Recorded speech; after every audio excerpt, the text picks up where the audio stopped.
Okay. Welcome to the Love and Growth Podcast. My name is Jason. This is Danielle. We appreciate you being here. And today, the thing that I really started to get to me, and I had a call with my coaching group the other day, and we talked a lot about the business having clear roles and responsibilities. And I think that's something that we had to really dive into in our life with the way that we handle the housework. Because I think what happened for us, and this is kind of going back a few years, a lot of things were just up in the air. Are you going to cook? Am I going to cook? Or is this going to happen or that going to happen? Why isn't this done? Why isn't this done? And nobody really took a lead role or ownership in anything that we did here. So I think it left us kind of like, I would get mad because certain things weren't done, but you didn't know that I was looking for you to cook dinner. I was looking for you to help the kids with homework or anything like that. So we never had a real conversation about like, hey, who's doing what when, how are the chores laid out, how are these things getting done, and then clarifying that almost like we would a job description. Mm-hmm. And I think going from that was a big transition for us in actually understanding where the other person was. So it was like, it was clearly defined that on these nights, we're going to handle this. On this night, you're going to handle that. On this day, we're going to do this. Well, I think it all kind of came in phases too, because like way back when I was working, we were a little bit more structured in that, where it was like I would come home from work and I would make dinner and I'd have it hot for you, but that's because you were working until 8 o'clock at night. Right. But then it would be like, oh, well, then the weekends I want you to clean and da-da-da-da-da. And like, with me working, even though I wasn't working as much, helping Jordan with the homework, cooking the dinner, and then putting on the cleaning on me, it was like, well, that is a lot because I'm working too. Right. And then it went into another phase where when I got sick, then everything went on you. Right. Yeah, so it was like work and then the house chores and then the cooking and then the cleaning and then the whole 9 yards was kind of on there. So we went the full opposite extreme. Mm-hmm. Yeah. But I think I want to go back to the beginning part because I think that I don't really remember where my mental state was. I'll be honest with that. Like, I don't remember where I was with that, but I remember that was like a normal thought that I had. It was like, maybe it was that I was just like, well, she's not working as many hours as I am. So, I'm working 7 days a week. I'm working 12 to 14 hours a day. Like, why the fuck can't she do that? Like, it would just make sense to me. But the flip side of it was like, once you got home, like work never stopped for you. Right. So even though I was clocking hours, mm-hmm. like your hours yours never shut off. Right, because then it would be, I'd get home from work, Jordan would get home from school, okay, do the homework, okay, when you're done with homework, help, then cook dinner, and then have Jordan ready for bed and in bed on time and handle literally everything, because then you weren't walking in the door until 8 o'clock at night. Right. And it was like, if I didn't have everything done, then you'd be grouchy. I was grouchy anyway. I get what you're saying. I think some of it too was me wanting to prevent you from being grouchy, like knowing that you had a long day, and so it was like I kind of want to like serve you. Ooh, yeah, okay, that's interesting. That's just an interesting way to look at it too, because it's like, how do we serve each other? At that point, I wasn't doing anything, but I was a cash machine. It was just my interactions were completely transactional. It was like, well, I was at work, and then when I wasn't at work, I was home, still working because I was still on my phone, and I was still answering emails and text messages till midnight, 3 o'clock in the morning. 3 in the morning. It was terrible. Whenever they went off. Yeah, depending on the season, draft prep time, California clients, it was got a little out of sorts, but those roles aren't sustainable, especially for couples that are married, both working with kids.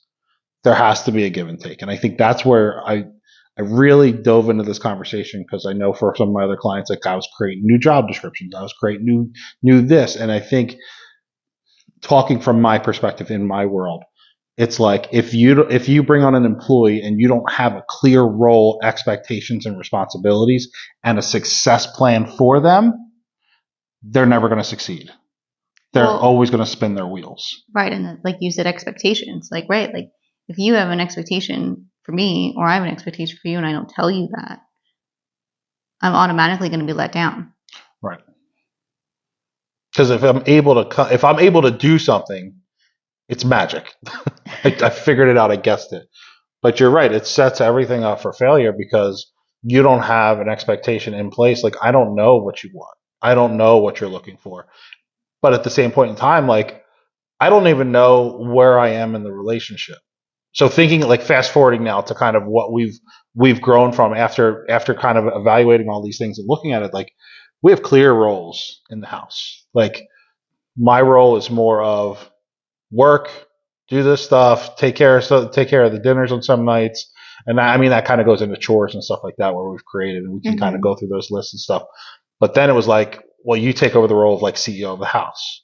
I know it's a little bit different now with the coaching group that we started up for the relationship, but like, you're CEO of the house, so everything that comes down is going through the scheduler for you. Mm-hmm. So like whatever, even for my work, comes through you, so that everything is managed. Yeah. And then we could keep everything on the same page. That was never a way that we functioned before. It wasn't. No, literally, I have like the calendar for everybody. Right. And that was, we were pure chaos.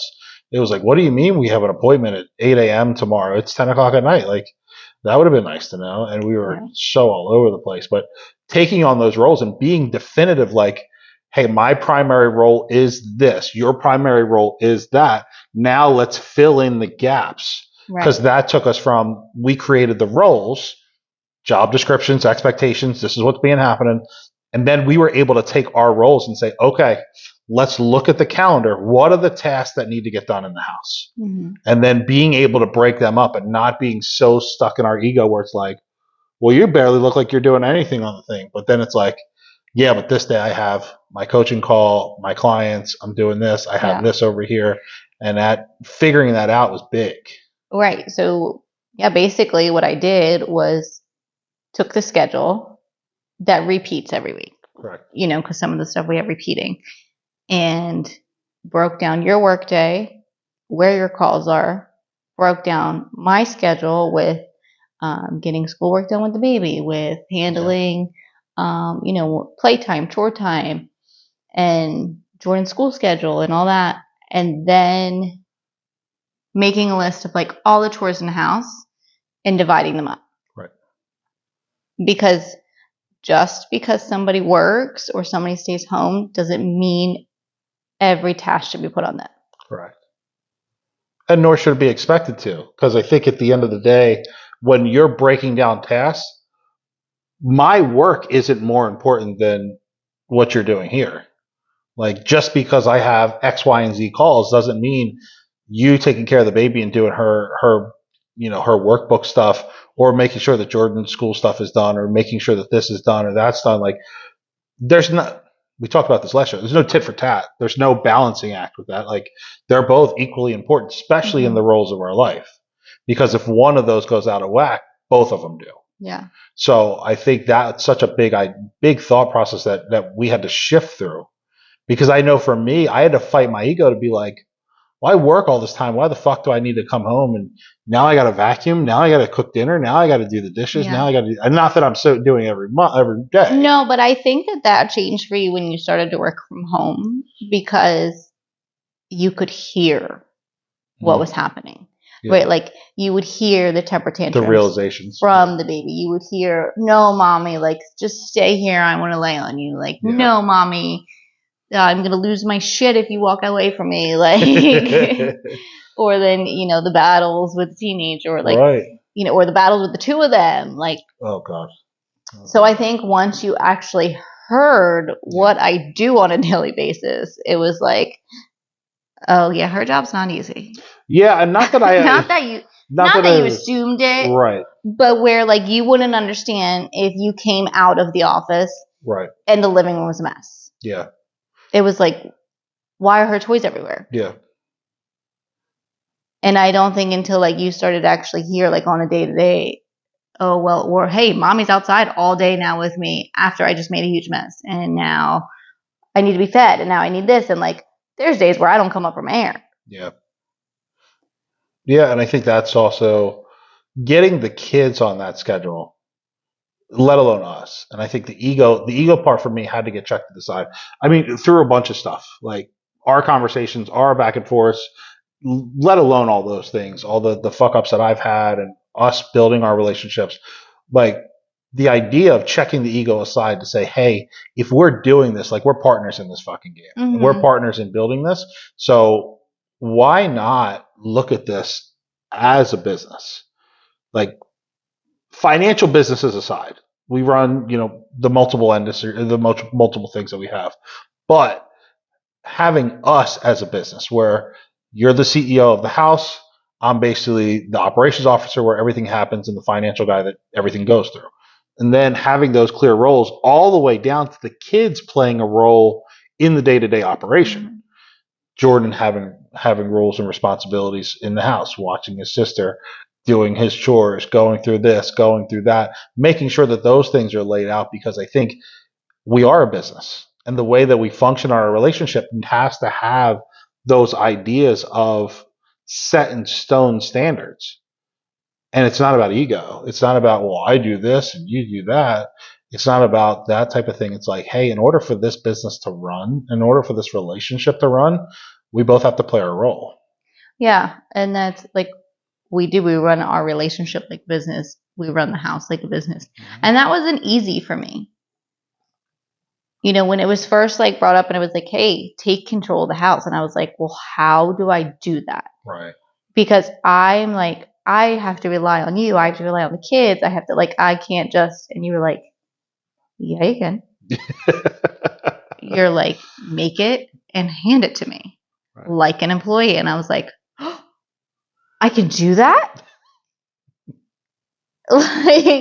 And that was just game changer. Yeah. And now it's like there's no questions asked, because now like the schedules and chore chart are posted. Like we have a little like hub in the corner of the house now where it's like, here's the schedule.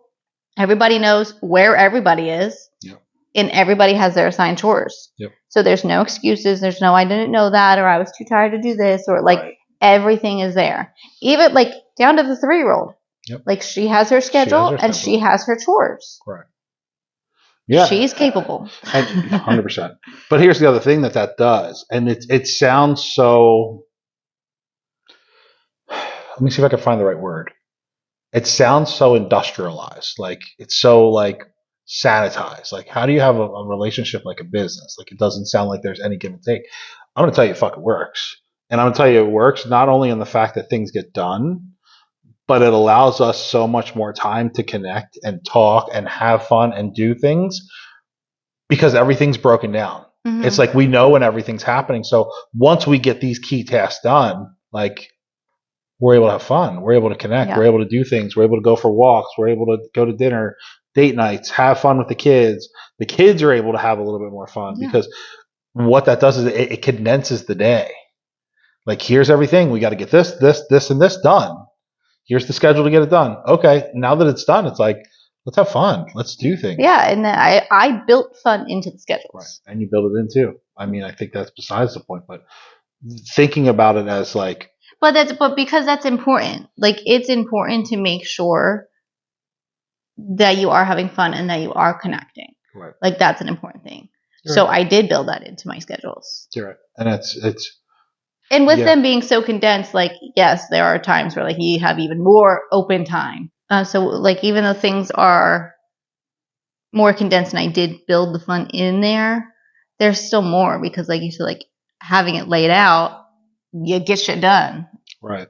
And it does open up extra time that the schedule extracurriculars doesn't have on paper. Yeah. It's extracurriculars. And that's the thing, though. It's just because you standardize it and you structure it doesn't take away the freedom to make choices. Doesn't take away your freedom to do anything. If anything, it gives you more time and freedom. It gave us more time and freedom to be like, well, shit, we're done everything. Like, do you want to go for a walk? You want to go do this? You want to go do that? Like, the baby wants to play outside. Okay, we can play outside again. Like, let's play with the hose. Let's play with, like, whatever it is. It's turned into such a an open book where it's like, hey, let's get this stuff done so we can have fun. So I mean, even though Yeah. my workday is structured, I mean, if you work from home, if you don't have a structured workday and you're kind of flying by the seat of your pants, like don't like the more you can structure your day, and that's what I have to say this in our relationship, we are both like all over the place. Just by nature, I am fueled by. I think I saw a great flag that just said caffeine and chaos. Like you light me up with some caffeine, like I'll rock all day long. Probably like the Tasmanian devil, but once I was able to harness that together and we were able to say, hey, this is what the schedule looks like. This is where I need you to plug yourself in. I need this cleaned here. I need this done over here. I need your help over here. And I need your help over here. And then that was laid out and I could just go, wow, great. Then I plug it in my phone. I plug it in the schedule and I'm just like, now it comes up as a task. Done. Yeah. And I can just click it off just like everything else. And I think plugging myself into it that way, one, my brain functions that way because it's a system thing. But two, I understand the business side of it. So it's like for us to have like, hey, we have clear roles. And I'm not talking like everybody wants to bullshit cancel people over like we're not talking gender roles. You're not stuck in the kitchen. You're not stuck cleaning. You're not doing that shit. But at the we also rely on what our strengths are. Like my strengths are on the business side. So my business works. Your strengths are keeping people alive. So like that's where you need to be. And I think it's great. You know, so the coaching groups go and the one-on-one clients and all the other stuff that goes on. It's great because like I stick in my wheelhouse. You're stick. I mean, whether you like it or not, depending on the day, like you stick where you're good at because I know that if we flipped roles, I mean, I'd burn the house down.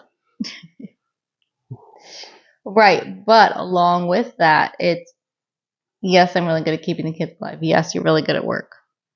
But we also have a balance now where it's like, okay, there's certain chores that I've given you to get done in your day. Mm-hmm. And there's certain nights where like, hey, you're going to come down at this time and either like you're going to either be taking over with the baby or like do dinner. Mm-hmm. You know, like there's a certain time where then it's like, okay, you're done work, you're coming down. We're figuring out who's cooking, who's taking the baby, like, but it's something that now it's all cohesive. Yeah. And it's not even something we have to figure out on the spot because it's typically laid out that way. Yeah. And like there are certain days where it's like, hey, we like to meal plan. Right. So if you meal plan and then it's like, okay, so then if we meal plan for the week, then we know that Monday night I'm cooking dinner, Tuesday night's leftovers, Wednesday night you're cooking dinner, Thursday night, you know, whatever. Like, yeah, it's all laid out. Yeah, it's once you have that, it makes it easier. Then it's just, well, what do I want to cook that night? At that point, it's fine. Like, it's not that hard once you lay it out. It's. I'm a firm believer that you can only make so many decisions in one day. And from the time you wake up and you open your eyes, you've already started making decisions. So the easier you can make that day because like I choose when I get out of bed. I choose when I get in the ice bath. I choose when I go to work. I choose when I do this. If I have to keep choosing that stuff by the end of the day, like I don't want to make decisions anymore. That's where you get into the, oh, what do you want to eat? I don't know. What do you want to make? I don't know. Like, and then you end up not cooking, and then you end up not eating, no, and then you end up pissed off and hungry, and everybody's just got their face stuck in their phone because they want to just sedate with all the other bullshit that's out there. Like, but if I could wake up and be like, boom, I look at the schedule. Okay, I wake up here, ice bath, meditate, pray, get time in with the baby. You're in the gym here. I'm in the gym there. We're at work here. You're here with the baby. Like, there's no decisions that have to be made. Like, bang, bang, bang. Yeah. So the only time we get to make decisions is like when we're done, and then the decisions are like, hey, you want to go do this? You want to go do that? Like now we're having fun. Now we're doing, we're spending our time in mental state like where we want to be, and that's growing, and that's having fun, and that's doing more stuff, and it's like it makes it so much easier to live when I go from making 100 decisions a day to 5, 10. I mean, 5's ridiculous. That's never going to happen. But like, 10, 15, like critical decisions, and we're like, okay, we're going now. Like this is great. And I just love the fact that we were able to go from such a pure state of chaos to somewhere where it's like, I know that I don't have to worry about these things because I know that you have it on lock. Like, this is getting done. Like, it doesn't matter. You can have the shittiest day in the world. The baby can be stuck to your leg for 5 of the 7 hours that she's with you. Like, but when push comes to shove, like, I know that if I look on that board, it's like, this is getting done. And if something's not able to get done, you're real quick to be like, hey, I need some help doing this. Do you have time to do this? Yeah, or I'll say, hey, that didn't get done today because of this.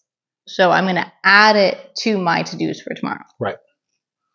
But I'll communicate that. So like if Right. you were expecting like the laundry to be done and I Right. didn't get to it that day, then I'll say, hey, doing the laundry tomorrow, like just didn't get to it with the baby today. Yeah, and the other thing I was going to say with that is not only does it make it easier to communicate that, but to put something on the next day is easier because we didn't add a shit ton to every single day. Mm-hmm. It's not like I have 15 things I have to do and I'm going to add one more. I have 5 to 6 key things that I need to get done. Most of the time, 4 to 5. So if I have to add one more, like, okay, now I'm 5 to 6. Yeah. Or for me, like it's not a big deal to add a second chore onto the day or Right. third chore onto the day. Exactly. Because I separated simplicity. Right? Like Keep it simple. That's it. Simple. Like there's maybe 2, 3 chores tops. Like that's it. Because then you do have room to add another one if you have to from the other day. Because Right. then you are setting yourself up for success. Like if you try and give yourself 10 chores or 10 to do on your schedule, like you're not going to get it done. Never going to work. Don't set yourself up for failure. Keep it simple. Yeah, that's the same. It's the same theories I use from working all those years and the consulting clients I have. Like, if I don't have a success plan for the next person, like, it's not going to work. If I overcomplicate this job, it's not going to work. If we overcomplicate our lives, like, good luck getting the kids to buy into it. Right, and that's another thing is that like if you overload your to-do list, then when are you going to get to the kids? Yep. Fuck yeah. So for me, like the kids are the priority. Like the house chores will always be there. Yeah. So why am I big. going to overload myself and stress myself out? Like I'm going to give myself little time blocks for chores, and outside of that, like if it doesn't get done, it doesn't get done. Go to the next day. Right, and I think we've also scheduled time with the kids to be with each other, and I think that's another thing too, where it's like, I know now sometimes it seems like a chore for them, like, especially for Jordan. Well, I got to watch my sister. You guys are going for this, or you're going for that. Like, but I think there's going to come a time later on in life where he doesn't have that same connection. Yeah. They're going to grow up. They're going to grow up. They're going to grow apart. They're going to do whatever it is. I mean, they'll still be family, but I think having them at least get a bond together of designated time and having those times scheduled where it's like, hey, this is the baby in your time. Like, go play outside, Yeah. go do this, go do that. But the other flip side of that is we also schedule time for us in those days, not just date nights, not just board meetings, not just that stuff. Like, there is scheduled times for us to walk and talk and to be together and just communicate throughout the day. Cause it's like life can get so chaotic throughout the day. You're up, you're down, I'm up, I'm down. This came through, this didn't come through, this didn't happen, this happened. And us being able to recenter and refocus. Cause at the end of the day, we talk about 100 times, like, you're my person. So it's like, you're the person I want to talk to about it unless I don't. And at the same point in time, like, you'll know whether it is or not. But there's nobody else I want to talk to. So if I don't build that in, the only thing I'll do is shut myself down and I'll just bury myself in something. So scheduling that in, I think, is huge because that gives us the time to speak and communicate and just reconnect again without phones or anything like that. And just the kids get the time together, which whether they like it or not, they get the time together. And then we get the time together to just communicate. Yeah. Because I think some of the best ideas and strategy sessions we've ever had have been like midday walk and talks. Yeah. Where it's like, late afternoon, early afternoon, just, hey, what's today? We got to go for a walk. Like, you ready to go for a walk? Yeah, well, let's go. And I get away from the computer, we get away from the kids, and let's just go. And we spend 35, 45 minutes together and just being out there and just no phones, no podcasts, no videos, no texting. It's just being there and communicating through the time. Yeah. And being able to have that space, I think it's something I treasure through the day. Whether it's the time where I'm like, I really don't want to go for this walk, but I know I have to. And then being in there and you're like, even if it's kind of silent for most of it, we get to have that communication and something shared or something said. It's like, even if it's just like hey, I know things are a little tough. Like, how are you feeling?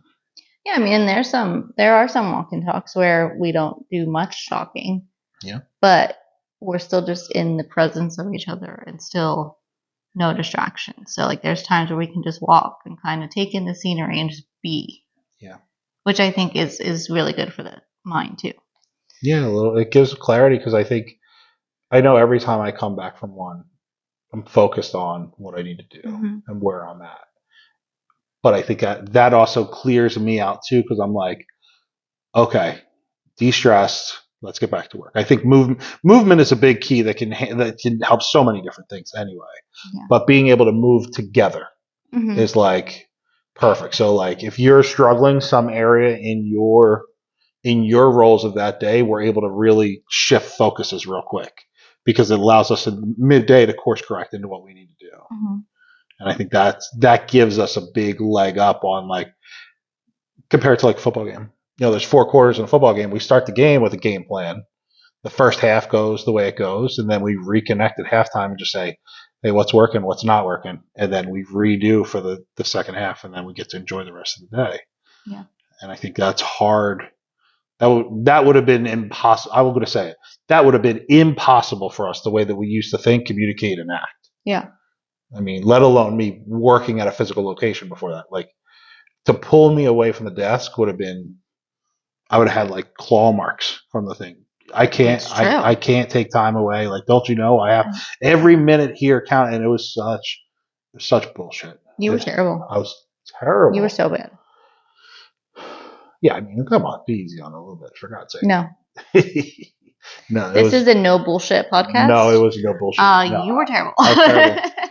For some odd reason, I thought that every single minute that I was away from the desk cost me like exponentially an amount of leverage. And I was like, it was so stupid because I was in the operation. It's just like, hey, I worked 14 hours a day. I was only productive for like 3.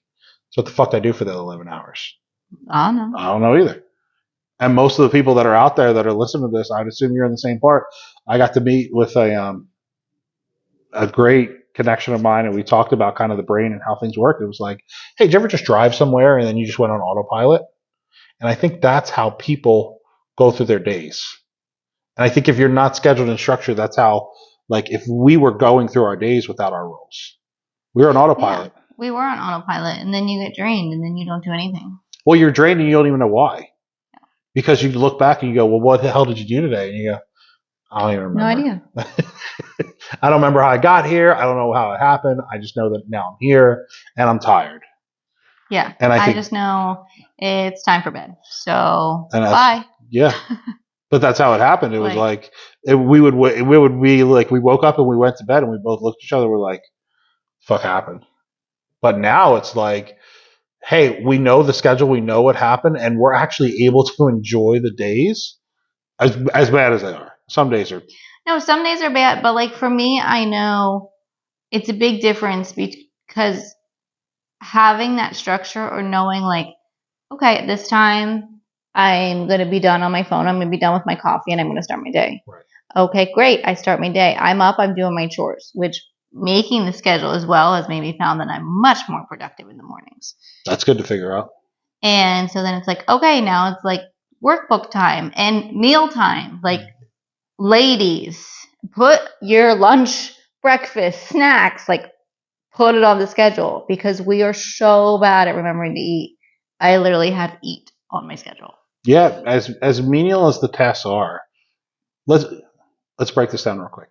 And this just to give it insight as to like, hey, if you're going to put this into your life, this is what you need to do. First and foremost, figure out strengths and weaknesses of each person.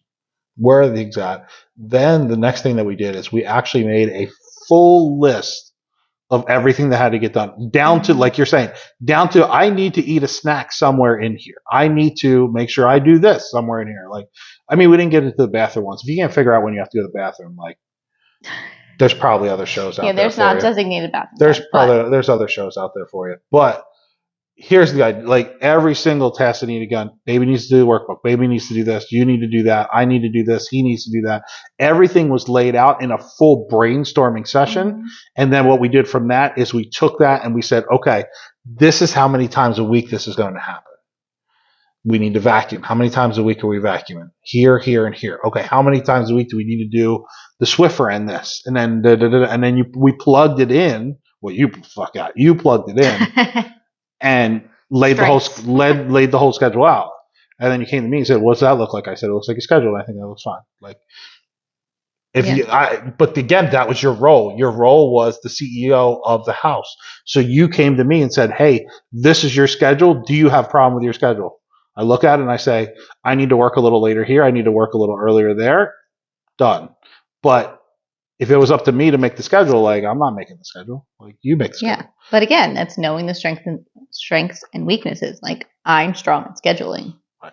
If neither one of you are strong at scheduling, then figure it out together. First and foremost, like, brain dump all your tasks. Figure out how many days a week they have to get done. Don't overlook anything. If you think it's the smallest detail, it's also something that you're going to forget to do. Put it on there. Date nights, board meetings, family time, all these things go into the plan so that when your family looks at the schedule, they know exactly where everybody belongs at every single time. And then when it's like nighttime, it's like, hey, here's this, here's open play time, here's, we're going to read, we're going to write, we're going to do this, we're going to shoot the podcast, we're going to do that. Like, everything's out there, and it's like, fuck, man, I don't even have to think. This is great. Now, only thing I have to think about is like, hey, I'd really like to do this. But that's allowed us to look at the next step. Hey, we're going to do this. We're going to do that. Let's travel here. Let's do this with this. It's allowed us to use our brains in such a great way to look bigger and not have to worry about mundane schedules and choices and decisions and get weighed down, that we can really take it to a whole nother level. Yeah. Or like you said, we're not lost in the day anymore. No, not at all. We're actually like, not only are we not lost in the day, but at the end of the day, we can count wins and losses. Yeah.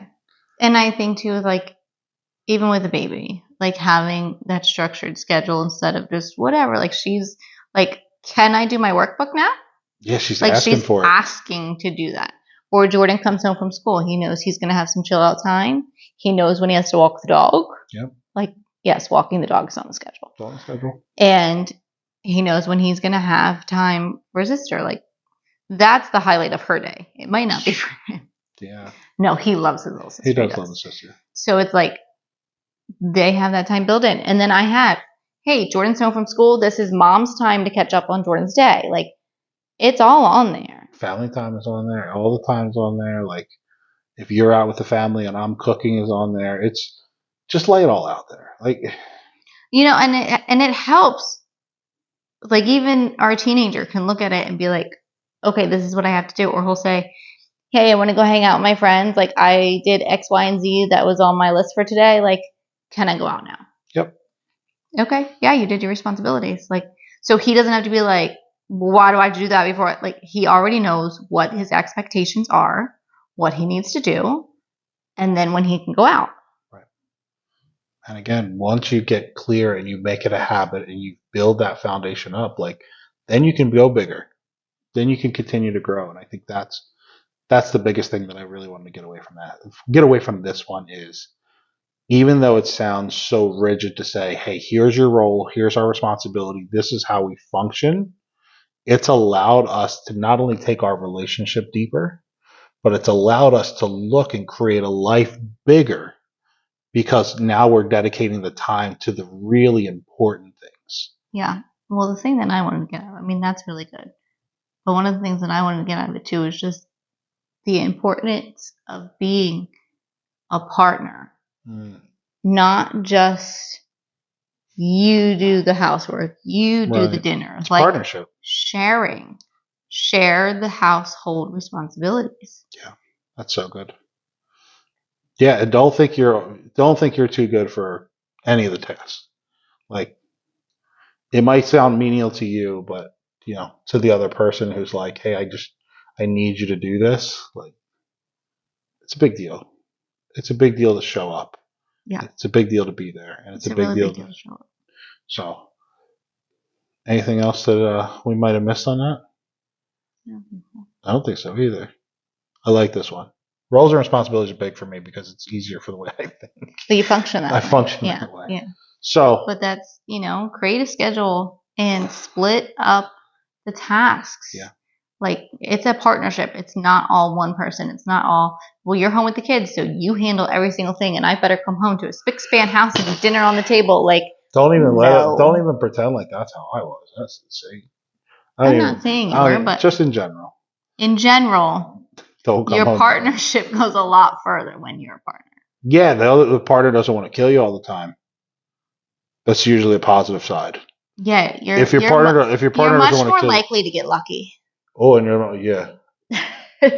you have a much better chance of getting lucky if you don't do that. That's a good point. But anyway, I hope you guys got value of this. Please, please, please. When we say partnership in business as a relationship, like really, really, really listen to what we're saying.